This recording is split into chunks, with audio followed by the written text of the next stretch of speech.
Apesar de não possuírem as metralhadoras que marcariam a guerra, os soldados americanos tinham ótimos rifles. Em 1903, o Exército dos Estados Unidos atualizou seu rifle de serviço, levando em consideração tudo o que aprenderam com os Mauser M90 e 3 usados contra eles na Guerra Hispano-Americana. Esse rifle de ferrolho era calibrado para um projétil de 30 calibres, disparado a partir de um carregador de 5 tiros. Ele virou o rifle de ferrolho padrão dos Estados Unidos da América na Primeira Guerra Mundial. O rifle tinha pouco menos de 45 polegadas de comprimento e pesava 8 libras e 11 onças. Uma baioneta modelo 1905 podia ser acoplada ao rifle, adicionando 16 polegadas de aço afiado e aumentando o peso em 1 libra. A baioneta também tinha um cabo de 4 polegadas e podia ser usada como faca. O Springfield 1903 é baseado em grande parte no rifle Mauser. Na verdade, é tão semelhante ao sistema Mauser que a Mauser processou o governo dos Estados Unidos da América e acabou recebendo royalties pela fabricação desse rifle. Há algumas diferenças. O modelo 1903 tem um percussor diferente do rifle Mauser. Ele substituiu o rifle Krag Jorgensen por causa das lições aprendidas durante a Guerra Hispano-Americana. Os soldados dos Estados Unidos da América sentiram desvantagem diante dos Mausers das tropas espanholas, pois eles disparavam bem mais rápido. O Mauser espanhol tinha um carregador interno tipo caixa, que é o que o Springfield aqui tem, um carregador interno de 5 tiros. Você simplesmente pressiona esse seguidor aqui. Há uma parte usinada no receptor onde você pode colocar um carregador em clip ou um stripper clip, como é conhecido, e isso pode ser carregado e disparado extremamente rápido.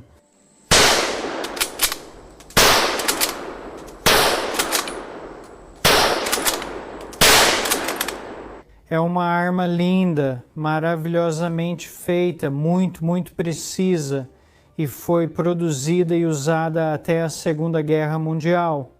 Na verdade, muitos desses Springfields foram usados como rifles de atirador de elite até os primeiros estágios da Guerra do Vietnã. O Springfield 03 dispara um cartucho calibre 30, algo que você já ouviu como o projétil 3006. Isso, na verdade, se refere a uma bala calibre 30 desenvolvida em 1906. O Springfield 03, quando comparado ao Mauser, eles funcionam praticamente da mesma forma. A munição para o Springfield 03 foi atualizada, pois eles adotaram uma bala ogival com base arredondada, baseada no que os alemães haviam desenvolvido para o cartucho deles de 7,92 por 57 milímetros. Ela é diferente do rifle Mauser com o qual os alemães estavam armados na Primeira Guerra Mundial, o G98, porque é curta. Esta aqui tem apenas um cano de 24 polegadas. Na época de sua criação, em 1903, ela foi projetada para substituir tanto a arma de infantaria quanto a arma de cavalaria, porque havia uma tendência de adotar uma carabina mais curta para uso tanto da infantaria quanto da cavalaria. Um soldado que fez bom uso dessa arma foi um homem que o general Blackjack Pershing mais tarde chamaria de o maior herói individual das forças americanas. O primeiro-tenente Sam Woodfield era um atirador de elite que caçava desde os 10 anos de idade. Ele colocou seu talento extraordinário em prática, eliminando ninhos de metralhadoras. Woodfield e seu regimento participaram da ofensiva de Argonne contra a linha Hindenburg.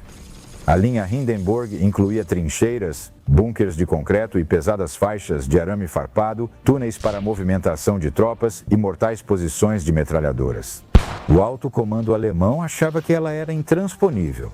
Woodfield descreveu a ofensiva como 46 dias de chuva, lama, morte e um inferno geral como nenhum exército americano jamais enfrentou.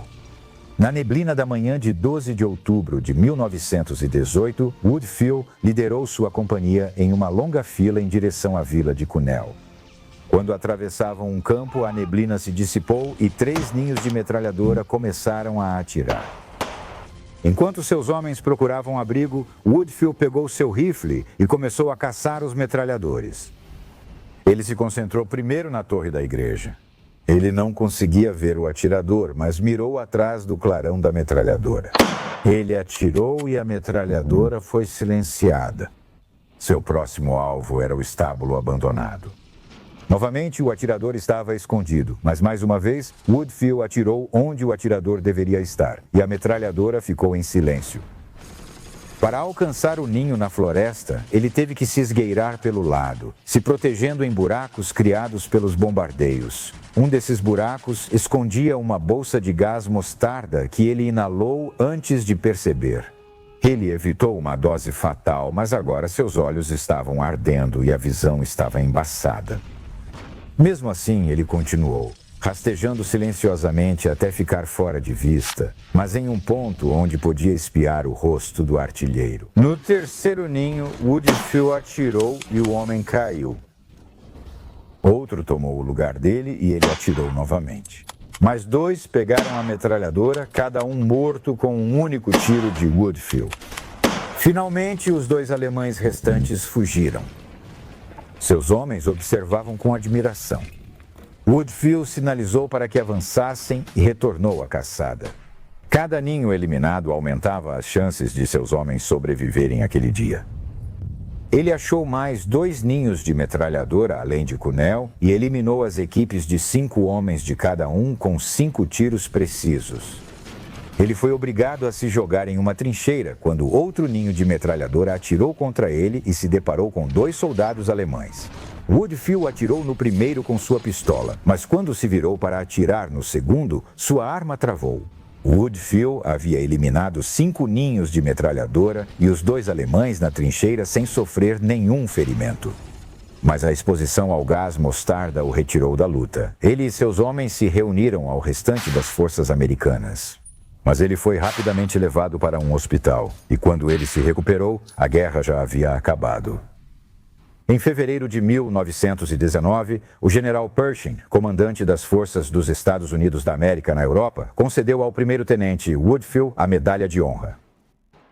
Diante de Woodfield estavam alemães que, quando não estavam operando metralhadoras, carregavam rifles Mauser de ferrolho. Chamado de Gewehr Modelo 1898, ou G98, era o fuzil de serviço padrão do exército alemão. O G98 foi projetado por Peter Paul Mauser, cujo trabalho anterior impressionou tanto os americanos que eles o copiaram para o seu modelo 1903. Com mais de 5 milhões de unidades fabricadas, o fuzil G98 é uma das armas militares e esportivas mais populares já criadas. Esse fuzil bem construído era robusto, potente e preciso. O G98 tinha carregador interno para 5 munições e usava um sistema de ferrolho inovador com alimentação controlada. A única reclamação sobre o M98 era sua baixa cadência de tiro, devido ao design do ferrolho e ao carregador menor. Ninguém fazia essa reclamação sobre a arma padrão britânica, o fuzil de carregador curto Lee Enfield No. Mark III. O Short Magazine Lee Enfield podia disparar de 30 a 40 tiros por minuto nas mãos de um soldado treinado. O Short Magazine Lee Enfield Mark III era o mais recente de uma série extremamente bem-sucedida de rifles Lee Enfield. O S em Short Magazine Lee Enfield significa short, curto, referindo-se ao cano mais curto de 25 polegadas, o que deixava a arma mais leve. Ela disparava o cartucho britânico calibre .303. O fuzil padrão dos franceses era mais longo e pesado do que o Short Magazine Lee Enfield e mais lento para recarregar, mas tinha uma longa história de serviço. O Lebel modelo 1886 do exército francês tinha sido de ponta 30 anos antes. Criado para usar a nova pólvora sem fumaça, o Lebel mostrou-se superior a armas como o Mauser 1871, mas na época da Primeira Guerra Mundial ele já estava ultrapassado. O Lebel 1886 era um rifle de ferrolho que disparava projéteis de 8 milímetros com um carregador de 8 tiros. Indo na direção oposta ao Short Magazine Lee Enfield Mark III, o Lebel era um rifle longo, pesado e relativamente lento para recarregar. O carregamento lento era causado por uma falha grave de projeto. O carregador tubular do Lebel acomodava cada cartucho em uma linha, ponta com ponta. Se a ponta de uma bala atingisse a espoleta da próxima, ela poderia explodir dentro da câmara. Reconhecendo as limitações do modelo Lebel 1886, os franceses introduziram o fuzil Berthier em 1907. O Berthier era um fuzil com carregamento por clipe, como os Enfields, oferecendo um sistema de carregamento e disparo mais moderno.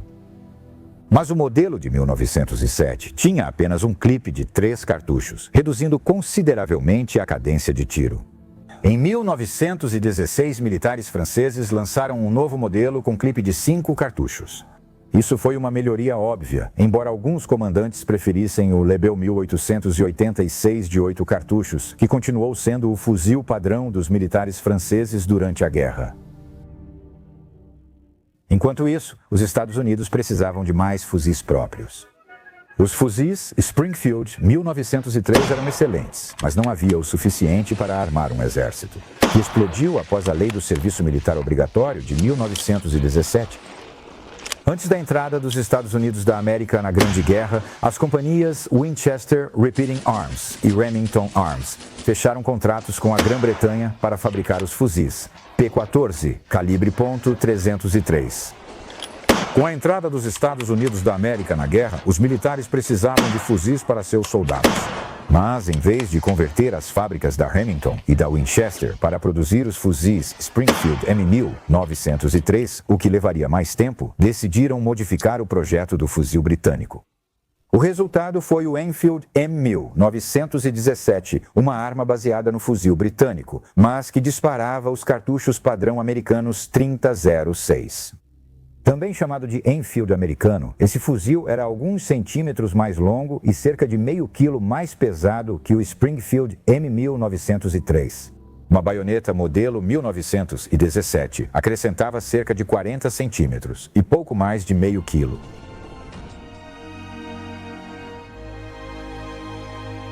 Obrigada por assistir. Se quiser ajudar a produzir mais conteúdos históricos, curta, comente e compartilhe este vídeo com outros apaixonados por história.